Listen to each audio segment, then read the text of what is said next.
اقرأ بسم ربك الذي خلق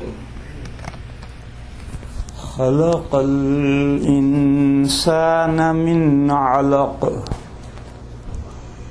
اقرأ وربك الأكرم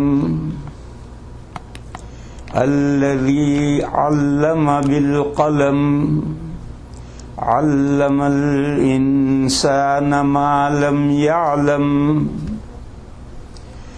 وقال النبي صلى الله تعالى عليه وسلم خيركم من تعلم القرآن وعلمه.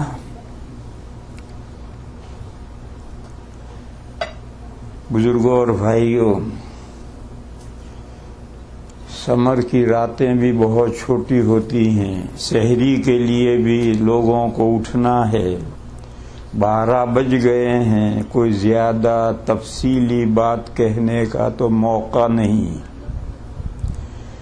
آج عصر کے بعد ایک بچی جو قرآن کریم شروع کر رہی تھی، اس نے جو آیات پڑھی تھی وہ آیتیں میں نے پڑھی اور ساتھ میں ایک حدیث شریف بھی ملائی، بہت ہی شارٹ۔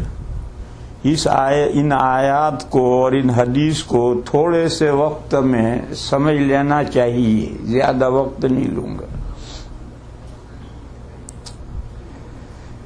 آپ حضرات یہ جانتے ہیں کہ یہ 5 آیتیں جو میں نے ابھی پڑھی اور جو عصر کے بعد اس بچی نے پڑھ کر آپ حضرات کو سنائی تھی، یہ قرآن کریم کی پہلی وحی ہے۔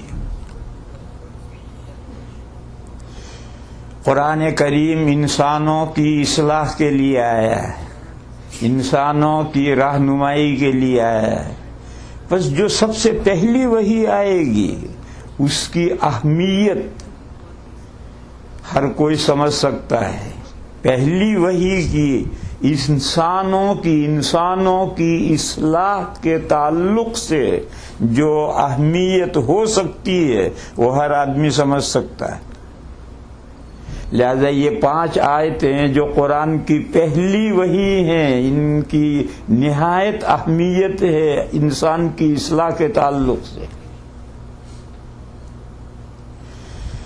پھر اس پہلی وحی کا پہلا مخاطب کون ہے؟ اس پہلی وحی کا پہلا مخاطب ہے نبی پاک صلی اللہ تعالی علیہ وسلم کی پہلی امت جو امیہ کہلاتی تھی، ناخواندہ، نہ پڑھی ہوئی، اور اس امت کو اپنے نہ پڑھے ہوئے ہونے پر فخر تھا۔ کہتے نحن امت امیہ، ہم نے کسی کے سامنے زانوئے ادب تہ نہیں کیا، ہم کسی کے ممنون احسان نہیں ہیں، ہم نے کسی سے نہیں پڑھا، ہم بے پڑھے لکھے، جیسا ہماری ماں نے جنا تھا ویسے ہی ہم ہیں۔ تو وہ پڑھنے کے لیے کسی کے سامنے زانوئے ادب طے کرنے پڑتے ہیں، با ادب بیٹھنا پڑتا ہے، استاد کا احسان جھیلنا پڑتا ہے، برداشت کرنا پڑتا ہے، تب علم آتا ہے۔ وہ کہتے تھے ہم نے کسی کے سامنے زانوئے ادب طے نہیں کیا، ہمارے ماں نے جنا تھا ایسے ہی ہم ہیں، ہم ناخواندہ کمیونٹی ہیں۔ اپنے ناخواندہ ہونے پر وہ کمیونٹی فخر کرتی تھی۔ ایسی امت کو اس پہلی وحی کا مخاطب بنایا گیا ہے۔ بس اس اعتبار سے بھی پہلی وحی کی اہمیت واضح ہوتی۔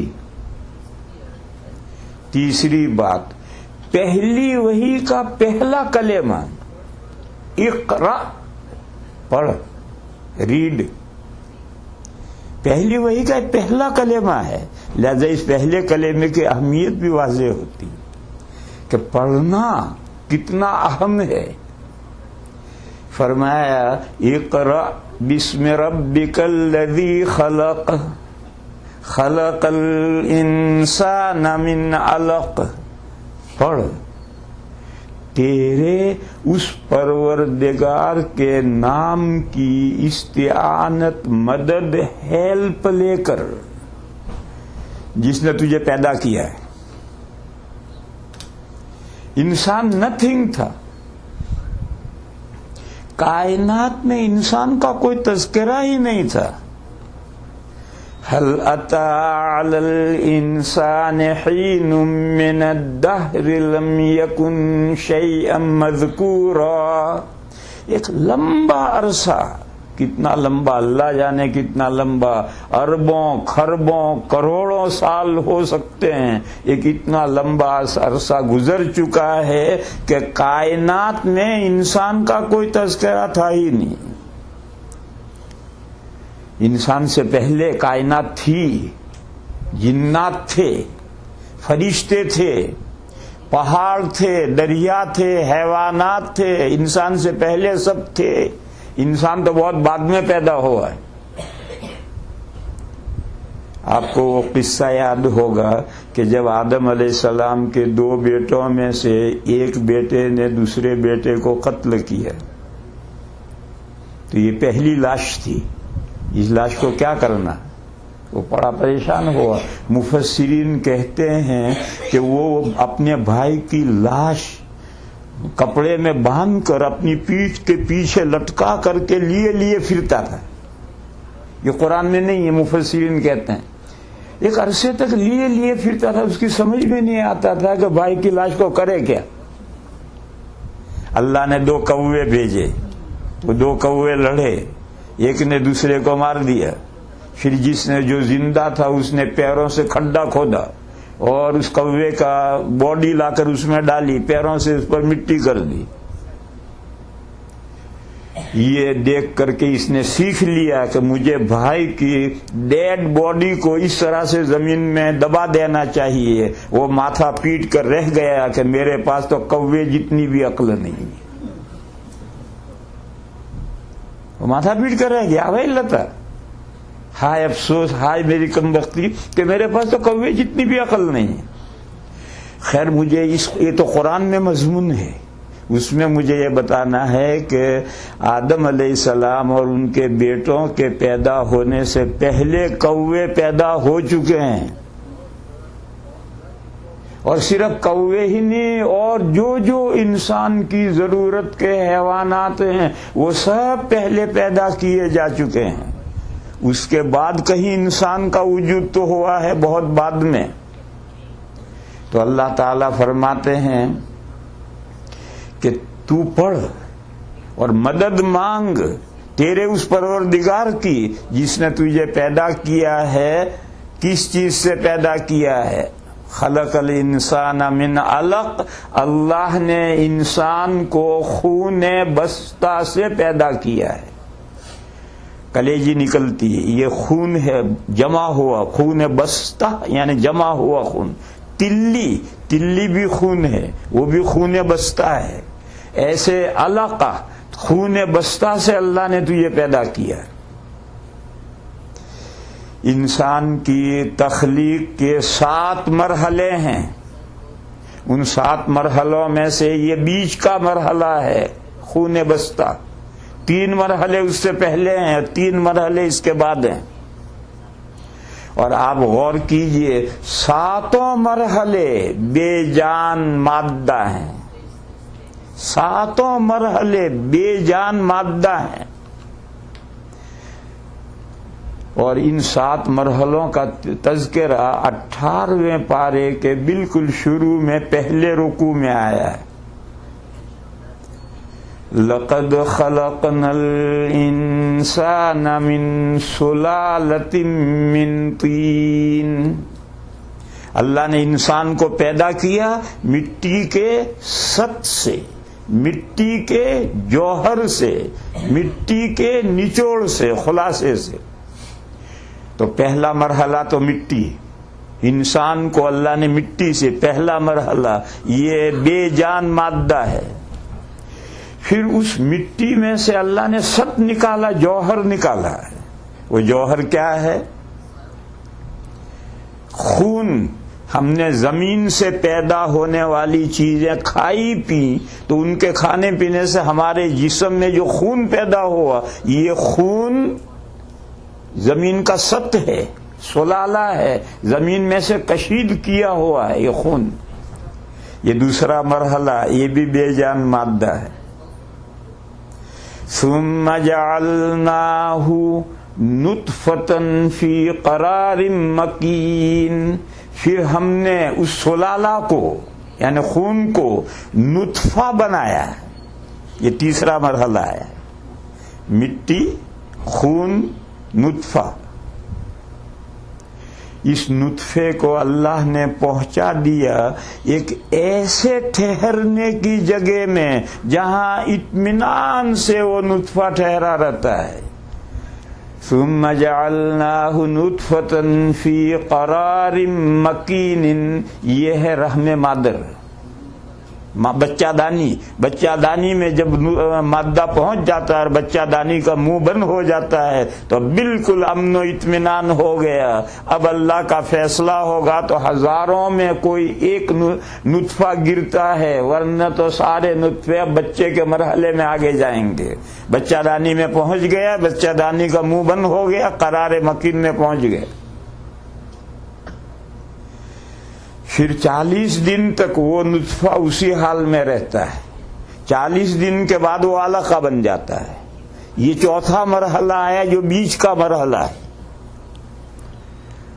فخلقنا النطفۃ علقۃ، پھر علقہ کا مضغہ بن گیا، گوشت کی بوٹی بن جاتی ہے۔ پھر اس میں ہڈیاں پیدا ہوتی ہیں، فخلقنا المضغۃ عظاما، پھر ان ہڈیوں پر گوشت چڑھتا ہے۔ یہ 7واں مرحلہ آیا، 3 ادھر کے 3 ادھر کے، مٹی، خون، نطفہ، بوٹی، گوشت کی بوٹی، ہڈیاں اور ہڈیوں پر چڑھا ہوا، ڈھانچے پر چڑھا ہوا گوشت، اور بیچ کا مرحلہ خون بستہ۔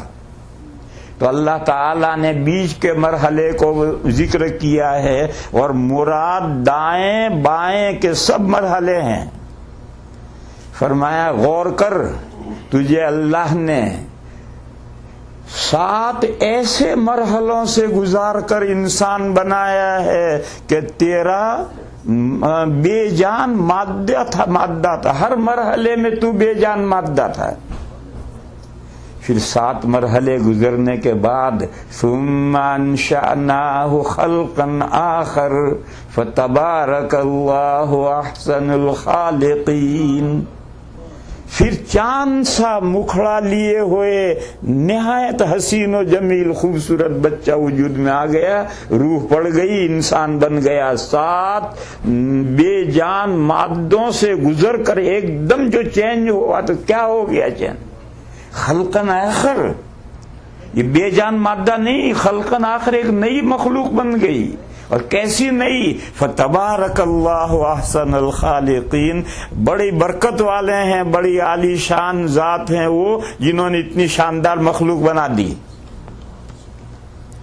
مجھے تو سمجھانا یہ ہے میرے بھائیوں کہ اللہ نے پہلی وحی میں یہ فرمایا ہے کہ پڑھ، تیرے اس پروردگار کے نام کی مدد لے، بااستعانت کی مدد لے، جس نے تجھے علق سے خون بستہ سے پیدا کیا ہے، تجھے بے جان مادے سے 7 مرحلے جو ہیں 7 بے جان مادے ہیں اس سے گزار کر تجھے تیرے جیسا شاندار انسان اللہ نے بنا دیا۔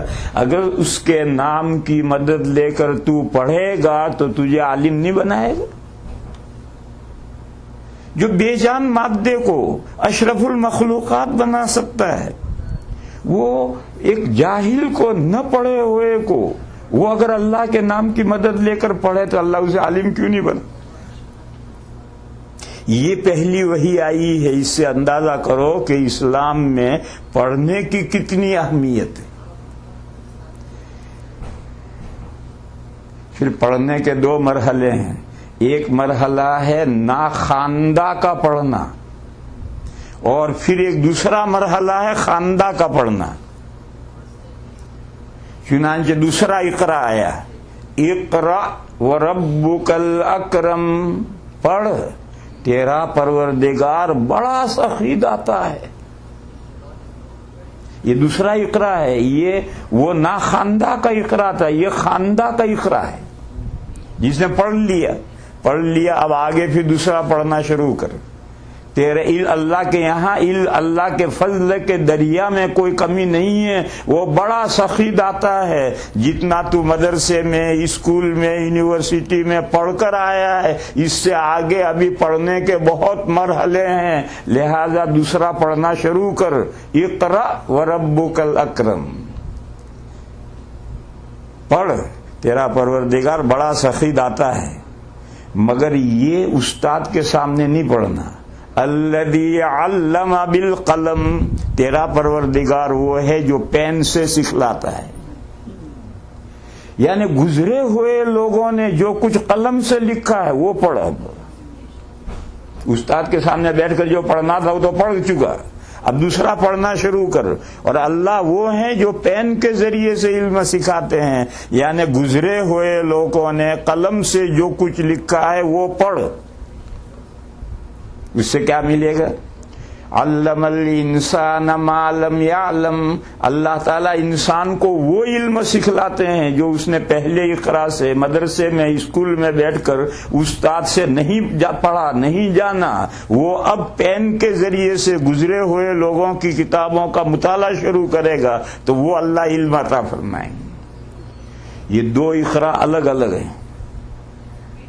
میرے بھائیوں، ہماری امت مسلمہ میں دونوں اقرا کے تعلق سے سستی اور کوتاہی پائی جاتی.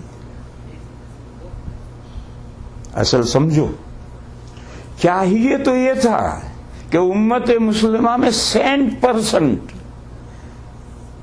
پڑھے ہوئے لوگ ہونے چاہیے. ایک بھی ناخواندہ نہیں ہونا چاہیے تھا. چاہیے تو یہ، مگر آپ جانتے ہیں کہ ایسا نہیں.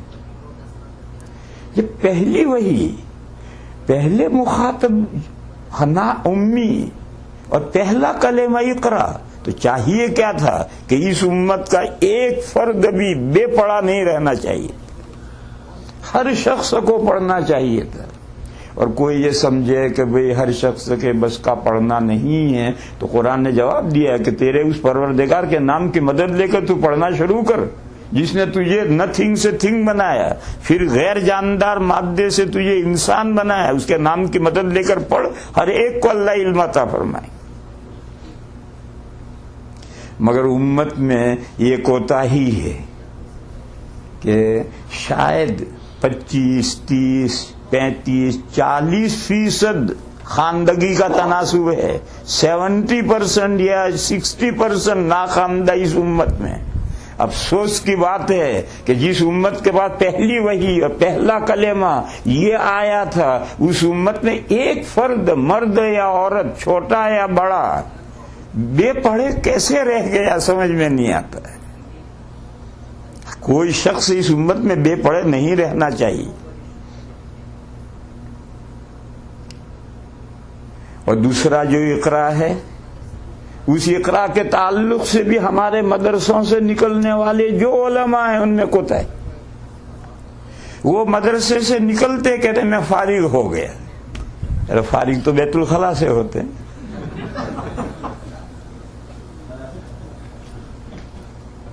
وہ کہتے ہیں میں فاضل فلاں مدرسے کا. ارے فاضل مانے علامۃ الدہر، سب کچھ مجھے آ گیا، پڑھنے لکھنے کا کچھ نہیں رہا. ارے فاضل تو فضول سے بھی ہوتا ہے، کچرے کو بھی کہتے ہیں. جو علماء کی صورتحال ہے وہ دوسرا اقرا شروع نہیں کرتے. وہ پہلے اقرا پر سمجھ ہم نے پڑھ لیا. ارے پڑھنے کے بعد دوسرا اقرا شروع کر. ابھی تو بہت کچھ علم باقی ہے جو دوسرے اقرا سے حاصل ہوگا. تو میرے بھائیوں، مدرسوں سے پڑھ کر نکلنے والوں میں دوسرے اقرا کے تعلق سے کوتاہی، اور پوری امت مسلمہ میں پہلے اقرا کے تعلق سے کوتاہی. نبی پاک صلی اللہ تعالی علیہ وسلم نے ایک ارشاد فرمایا ہے. وہ ارشاد عام ہے، کمپریہنسو ہے، مگر لوگوں نے اسے خاص کر کے کڑیا میں بند کر دیا.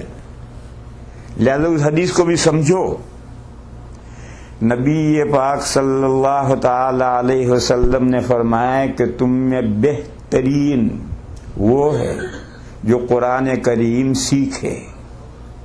خیرکم من تعلم القرآن، تم میں بہترین وہ ہے جو قرآن کریم سیکھے. لوگوں نے مکتب میں جو بچے بیٹھ کر قرآن سیکھتے ہیں پڑھتے ہیں حدیث کو ان کے ساتھ خاص کر دی ہے. ارے یہ غلطی ہے. حضور نے عام ارشاد فرمایا ہے تم میں سے ہر وہ شخص بہتر ہے جو قرآن سیکھے. جو قرآن کا ناظرہ نہیں جانتا پڑھ بھی ناظرہ. صحابہ بڑی بڑی عمروں میں مسلمان ہوئے تھے اور انہوں نے صرف ناظرہ نہیں پڑھا تھا، ناظرہ بھی پڑھا تھا، حفظ بھی کیا تھا، معانی بھی سمجھے تھے، مفسر بھی بنے تھے. 50-60 سال کی عمروں میں مسلمان ہوئے تھے اور سارا قرآن انہوں نے پڑھا تھا اور پڑھ کر کے اخذ کر کے امت کو آگے پہنچایا. آج 60 سال کا بڈھا اگر ناظرہ پڑھا ہوا نہیں ہے تو کیوں نہیں ناظرہ پڑھ سکتا؟ مردنی ایک خاتون ہے وہ اگر قرآن کا ناظرہ پڑھی ہوئی نہیں ہے تو کیوں ناظرہ نہیں پڑھ سکتی؟ صحابہ پڑھ سکتے تھے، صحابیات پڑھ سکتے تھے، آج کی مسلمان خاتون کیوں نہیں پڑھ سکتی؟ ناظرہ پڑھے ہوئے ہو تو ترقی کیوں روک دی تم نے؟ ناظرہ پڑھ چکے ہو آگے معنی پڑھو. یا تو عربی پڑھ کر معنی پڑھو، عربی نہیں پڑھنی تو ٹرانسلیشن کی مدد سے معنی پڑھو. ترقی تم نے روک کیوں دی؟ دیکھو میرے بھائیوں، یہاں رک کر کے ایک نکتہ سمجھ لینا چاہیے. قرآن کریم ایک پہلو سے نہایت آسان ہے اور ہر انسان کو دعوت ہے آؤ قرآن پڑھو. اور ایک پہلو سے قرآن کریم بہت مشکل ہے اور اس پہلو سے قرآن کریم کو بالغ نظر علماء کے لیے قرآن کریم کو چھوڑ دینا چاہیے. اس پہلو سے وہی پڑھیں گے، ہر آدمی کو نہیں پڑھنا چاہیے. یہ مضمون بہت اہم، اس میں خربطہ ہو جاتا ہے. سورۃ القمر میں اللہ پاک کا ارشاد ہے وَلَقَدْ يَسَّرْنَا الْقُرْآنَ لِلذِّكْرِ فَهَلْ مِن مُدَّكِرٍ. البتہ واقعہ یہ ہے کہ ہم نے قرآن کریم کو نصیحت پذیری کے لیے آسان کر دیا ہے. پس کیا کوئی ہے قرآن سے نصیحت پذیر ہونے والا؟ یہ وہ قرآن کا آسان پہلو ہے. مرد ہو، عورت ہو، بچہ ہو، بوڑھا ہو، جوان ہو، شہری ہو، دیہاتی ہو، خواندہ ہو، نہ خواندہ ہو، سب کے لیے قرآن کریم سے نصیحت حاصل کرنا، اس اعتبار سے قرآن سب کے لیے آسان کر دیا گیا.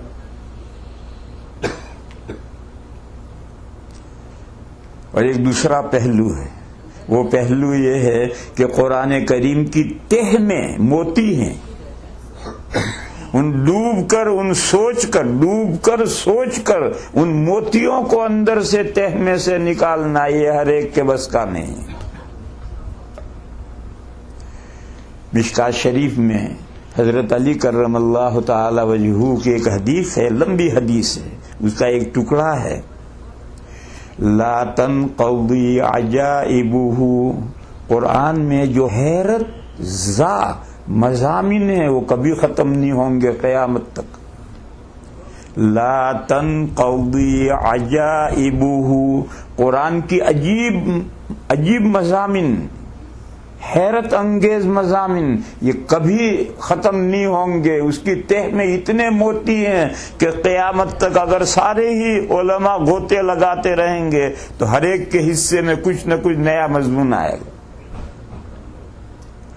پھر فرمایا وَلَا يَشْبَعُ مِنْهُ الْعُلَمَاءُ وَلَا يَشْبَعُ مِنْهُ الْعُلَمَاء. قرآن کریم سے علماء شکم سیر نہیں ہوتے، ان کا پیٹ ہی نہیں بھرتا.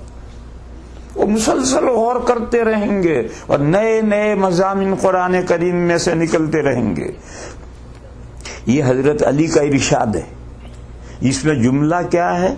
لا يشبع منہ العلماء. شکم سیر نہیں ہوتے اس سے علماء. معلوم ہوا کہ قرآن کی گہر میں اتر کر حقائق و دقائق اور نکات اور نقات اندر سے نکالنا یہ علماء کا کام ہے. اور علماء کبھی ان کا پیٹ اس سے بھرتا ہی نہیں ہے، مسلسل غور کرتے ہیں، نئے نئے مضامین لکھتے ہیں. دیکھو یہ پہلو علماء کے لیے، اور علماء بھی میرے جیسے نہیں، بڑے جو قرآن کریم کا حقیقی علم رکھتے ہیں، زبان کے ماہر ہیں، ان کے لیے اس مضمون کو چھوڑ دینا چاہیے. ہر آدمی دوسرے سے پوچھے کہ واٹ یو تھنک. یہ واٹ یو تھنک ٹھیک نہیں میرے بھائی. واٹ یو تھنک یہ تو علماء کے لیے حدیث کہہ رہی ہے. اس کے عجیب مضامین کبھی ختم نہیں ہوں گے، اور علماء اس سے پیٹ نہیں بھرے گا. وہ سوچیں گے، ان کا پیٹ کبھی نہیں بھرے گا. اور ہم عام مسلمانوں کے لیے وہ آیت ہے وَلَقَدْ يَسَّرْنَا الْقُرْآنَ لِلذِّكْرِ فَهَلْ مِن مُدَّكِرٍ. البتہ واقعہ یہ ہے کہ ہم نے قرآن کو نصیحت پذیر ہونے کے لیے آسان کر دیا ہے. بس ہے کوئی نصیحت پذیر ہونے والا؟ لہذا قرآن کھولو، ترجمہ پڑھو، تفسیر پڑھو، اور جو موٹی موٹی واضح باتیں جو اللہ کی قرآن میں نصیحتیں ہیں ان نصیحتوں کو سنو اور اس پر عمل کرو. اور کوئی گہری بات ہو تفسیروں میں وہ نہ سمجھ میں آئے تو اس میں عقل مت لڑاؤ، ماہر علماء کے پاس جاؤ اور جا کر اس مضمون کو سمجھو. ہر آدمی کی یہ صلاحیت نہیں ہوتی ہے. دیکھو دنیا کا قانون ہے، ہر ملک کا، ہر گورنمنٹ کا ایک قانون ہے، وہ قانون چھپا ہوا ہے، ہر کوئی پڑھے گا. لیکن اس کے کسی نقطے کی تشریح کا وقت آئے گا تو بیرسٹر اور سولیسیٹر اس کی تشریح کریں گے. ہر غیرے کو اس میں غور کرنے کا حق نہیں. میرے بھائی اسی طرح سے سمجھنا چاہیے. تو میں یہ کر رہا تھا کہ حضور نے فرمایا کہ تم میں بہترین وہ بندہ ہے جو قرآن سیکھتا ہے. قرآن سیکھنے کے بہت مرحلے ہیں. آپ کو ناظرہ نہیں آتا، ناظرہ پڑھیے. مرد کو نہیں آتا، مسجد میں جائیے. عورت کو نہیں آتا، محلے میں جو پڑھی لکھی عورت ہے اس سے پڑھے. شوہر پڑھا لکھا ہے تو شوہر سے پڑھے. شوہر پڑھا لکھا ناظرہ نہیں ہے تو شوہر مسجد میں جائے، عورت محلے میں جو پڑھی لکھی خاتون ہے اس سے پڑھے. کوئی بچہ، کوئی لڑکا، کوئی لڑکی، کوئی بڑا، کوئی چھوٹا، کوئی مرد اور کوئی عورت قرآن کا ناظرہ پڑھنے سے جاہل نہیں رہنا چاہیے. میرے بھائیو سوچو، جو کتاب اللہ نے ہم امت مسلمہ کی ہدایت کے لیے بھیجی ہے اس کو اگر ہم نہ پڑھ سکیں تو تف ہے ہماری زندگی پر، لاحول ہے ہماری زندگی پر کہ اللہ نے 80 سال کی زندگی دے دی، 70 ایئر کی زندگی دے دی، اور اللہ نے جو کتاب میری ہدایت کے لیے مجھے دی تھی وہ بھی میں نہیں پڑھ پاتا. ایسی زندگی پر لعنت ہے، ایسی زندگی پر تف ہے. لہذا میرے بھائیوں، جو قرآن ناظرہ پڑھا ہوا نہیں کل سے شروع کر دو. حضور فرما رہے تم میں بہترین وہ ہے جو قرآن سیکھے. یہ حدیث مکتب کے بچوں کے ساتھ خاص نہیں ہے، یہ حدیث ہر انسان کے لیے ہے. فرمایا خیرکم من تعلم القرآن، تم میں سے بہترین وہ ہے جو قرآن سیکھتا ہے، وعلمہ اور قرآن سکھلاتا ہے. اس کو بھی لوگوں نے خاص کر لیا کہ حفظ کلاس میں یا ناظرے کی کلاس میں بیٹھ کر جو ناظرہ پڑھاتا ہے، حفظ کراتا ہے، یہ اس کا مصداق ہے. یہ غلط ہے. جو قرآن سکھلاتا ہے، یہ جو دارالعلوم ہیں، دارالعلوم میں 8 سال تک مختلف علوم و فنون پڑھاتے ہیں. یہ کائے کے لیے پڑھاتے ہیں؟ یہ قرآن کے لیے پڑھاتے ہیں. تو ان دارالعلوموں میں، جامعات میں کوئی نحو پڑھا رہا ہے وہ بھی قرآن کے لیے پڑھا رہا ہے، صرف پڑھا رہا ہے وہ بھی قرآن کے لیے پڑھا رہا ہے، لغت اور انشاء پڑھا رہا ہے وہ بھی قرآن کے لیے پڑھا رہا ہے، منطق اور فلسفہ پڑھا رہا ہے وہ بھی قرآن کے لیے پڑھا رہا ہے، فقہ پڑھا رہا ہے وہ بھی قرآن کے لیے پڑھا رہا ہے، حدیث پڑھا رہا ہے وہ بھی قرآن کے لیے پڑھا رہا ہے. سب قرآن ہی کی محنتیں ہیں. کسی بھی دارالعلوم میں، کسی بھی جامعہ میں جو کچھ پڑھایا جاتا ہے وہ قرآن پڑھانے کی ہی محنت ہے. بلکہ میرے بھائیوں آگے سوچو، اس مسجد میں ایک مکتب چل رہا ہے، اس مکتب میں ایک بندہ ہے، اس کا کوئی بچہ نہیں پڑھ رہا، لیکن وہ بھی ڈونیشن دے رہا ہے تاکہ مکتب چلتا رہے اور مسلمانوں کے بچے پڑھیں. تو یہ جو ڈونیشن دے رہا ہے یہ بھی قرآن پڑھا رہا ہے. یہ حدیث یہاں تک عام ہے، یہاں تک جاتی ہے. اگر یہ ڈونیشن نہیں آئے گا تو مکتب کیسے چلے گا؟ کہ جس کے بچے ہیں وہ فیس دے. بہت سو کو اتنی اہمیت ہی معلوم نہیں ہے، دنیا کی اہمیت معلوم ہے. ہر باپ کو دنیا کی اہمیت معلوم ہے کہ دنیا کی تعلیم دینا ضروری ہے، اس پر خرچ کرتا ہے، بے تحاشا خرچ کرتا، دنیا کی تعلیم دیتا ہے مگر دین کی تعلیم نہیں دیتا. بس اگر آپ یہ کہیں کہ فیس لا، اگر فیس نہیں دے گا تو ہم تیرا بچہ نہیں لیں گے، تو بہت سے بچے بے پڑھے لکھے رہ جائیں گے. لہذا ایسے مسلمان جن کے پاس بچے بڑے ہو گئے یا ابھی نہیں ہوئے اور چندہ کیا جاتا ہے، بڑھو اور بڑھ کر ڈونیشن دو تاکہ یہ مدرسہ چلتا رہے. تمہارے بچے نہیں پڑھیں تو کسی کے بچے پڑھیں گے اور قرآن کریم پڑھیں گے، دین پڑھیں گے، تو آپ قرآن سکھلانے والوں میں سے آپ کا نمبر ہو جائے گا. اور حضور نے فرمایا کہ تم میں بہترین وہ بندے ہیں جو قرآن سکھلاتے ہیں. تو اتنا دور تک اس حدیث کا دائرہ ہے. دیکھو میرے بھائیو، لوگ دور خرچ کرنے کو تو کار ثواب سمجھتے ہیں، نزدیک خرچ کرنے کو کوئی ثواب کا کام ہی نہیں سمجھتے. یہ بنیادی غلطی ہے. دور خرچ کرنے کا ثواب ہے تو نزدیک خرچ کرنے کا ڈبل ثواب ہے. مگر لوگوں میں ایک عجیب و غریب بات تصور پایا جاتا ہے، کوئی دور کا چندہ آیا تو ضرور چندہ دیں گے، اور اپنی کمیونٹی کی مسجد اور مدرسے کا چندہ آئے تو پیچھے ہٹیں گے. بعض لوگ، سب نہیں، بعض لوگ پیچھے ہٹیں گے، وہی دور کو چندہ دیں گے، قریب میں نہیں دیں گے. یہ تصور صحیح نہیں ہے. دنیا میں جو غریب ہیں ان کا تعاون کرنا ہر مالدار کی ذمہ داری ہے، اور خاندان میں جو غریب ہیں ان کا تعاون کرنا دوہری ذمہ داری ہے. اس میں ڈبل ثواب ہے، صدقے کا بھی ثواب ہے اور صلہ رحمی کا بھی ثواب ہے.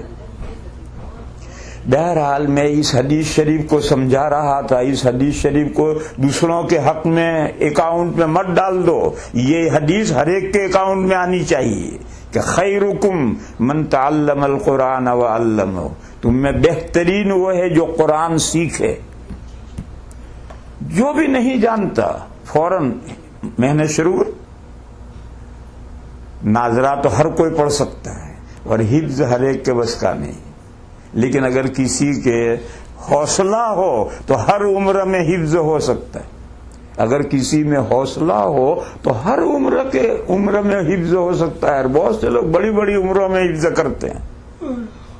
بس اگر حوصلہ ہو تو حفظ تک جاؤ، لیکن ناظرہ تو پڑھو، اور ناظرہ پڑھنے کے بعد میں پھر معنی دیکھو، تفسیریں پڑھو، اور قرآن میں جو نصیحت پذیری کا پہلو اس سے سبق لو. قرآن کے حقائق و دقائق میں مت گھسو، وہ مفسرین کے لیے، بڑے لوگوں کے لیے چھوڑ دو. لیکن جو قرآن میں نصیحتیں ہیں، موٹی موٹی باتیں ہیں، وہ ہر کوئی اس کو سمجھ سکتا ہے. اور قرآن سیکھنے والوں میں بنو اور سکھلانے والوں میں بنو. قرآن کے سکھانے کے لیے میرے بھائیوں، آپ ایک ایسے ملک میں ہیں جہاں آئندہ کے جنریشن کی کوئی گارنٹی نہیں، مگر ہمارے اختیار میں ہے. ہم چاہیں تو ہم اپنے اگلا مرنے کے بعد ہماری پچھلی جو نسل ہے ہم ان کو مسلمان چھوڑ کر جا سکتے ہیں محنتیں کر کے. اور میرے بھائیوں کیا بتاؤں، اس ملک کو نہیں، ساری دنیا کا یکساں حال ہو گیا ہے. دنیا کے کسی ملک میں چلے جاؤ، اگلی نسلوں کا خدا حافظ ہے، اللہ جانے کیا ہونا ہے. جب سے یہ radio, T V, internet, cable fable, پتہ نہیں کیا آفتیں آئی ہیں، ساری دنیا میں ظہر الفساد فی البر والبحر، ساری دنیا میں فساد پھیل گیا ہے. بس ایسی صورت میں خودی را تیز تر میخاں کیوں محمل را گرا بینی. اقبال رحمت اللہ علیہ کہتے ہیں کہ اونٹ پر اگر بوجھ زیادہ ہو گیا ہے تو گانا زور سے گاؤ تو اونٹ وجد میں آئے گا اور چلتا رہے گا, اسے پتہ بھی نہیں چلے گا کہ میرے اوپر کتنا بوجھ لدا ہو. خودی را تیز تر میخا, خودی ایک گانا گاتے تھے جو اونٹوں کو سناتے تھے اور اونٹ سن کر کے جوش میں وجد میں آتے تھے, مست چلتے تھے. تو کہا خودی را تیز تر میخا جو محمل را گرا بینی, جب تم دیکھو کہ اونٹ پر بوجھ بھاری ہو گیا ہے تو خودی تیز پڑو. اگر دنیا فساد اور فتنوں کے آماجگاہ بن گیا ہے تو ہم مومنین کا تعلق یہ ہے کہ ہم اصلاح کی محنتیں اور کوششیں تیز کر دیں. جہاں جتنے فتنے سر ابھاریں اتنی ہماری محنتیں تیز ہو جائیں. ہم نہ صرف اپنے بچوں کو قرآن پڑھائیں بلکہ خود بھی پڑھنے بیٹھیں. جس گھر میں باپ اور ماں ناظرہ پڑھیں گے اس گھر میں بچہ اور بچی ناظرہ پڑھے بغیر رہ نہیں سکتے.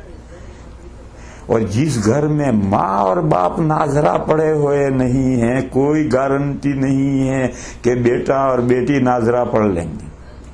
کیوں؟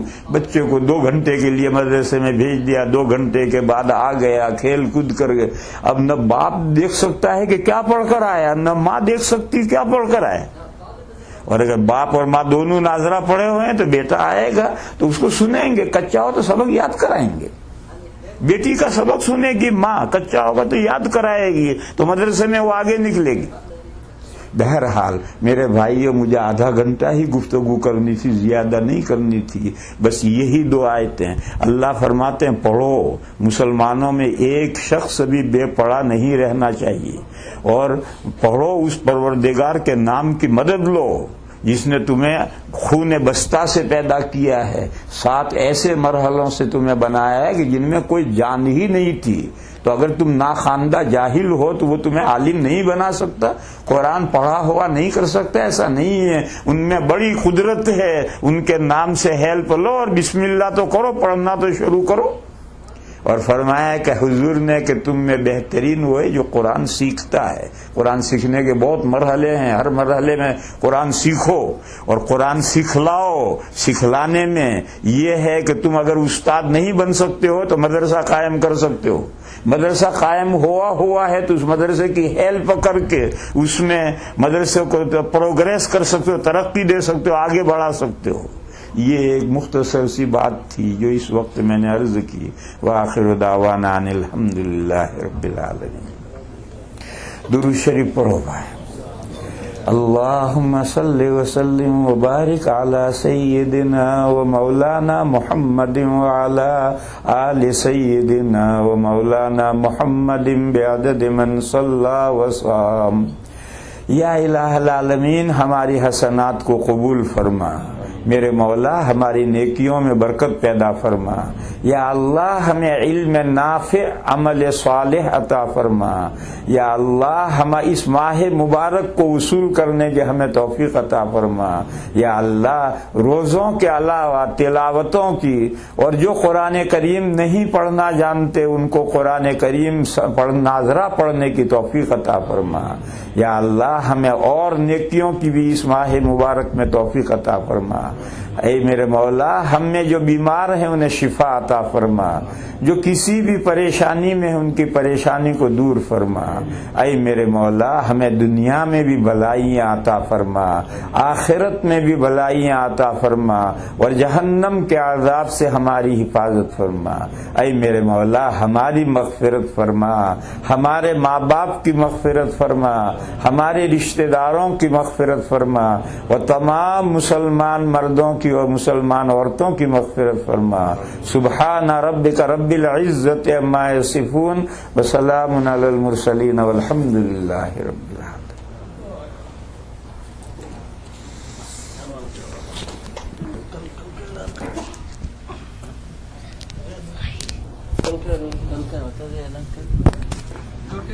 Tomorrow, inshallah, in Darul Uloom, 12:30, Hazrat's program, a question answer session, inshallah. Taraweeh ke baad. Tomorrow, inshallah, if anyone has any questions, they can write the questions, bring the questions. Darul Uloom mein program hoga, inshallah. From 12:30, inshallah, in the noon time.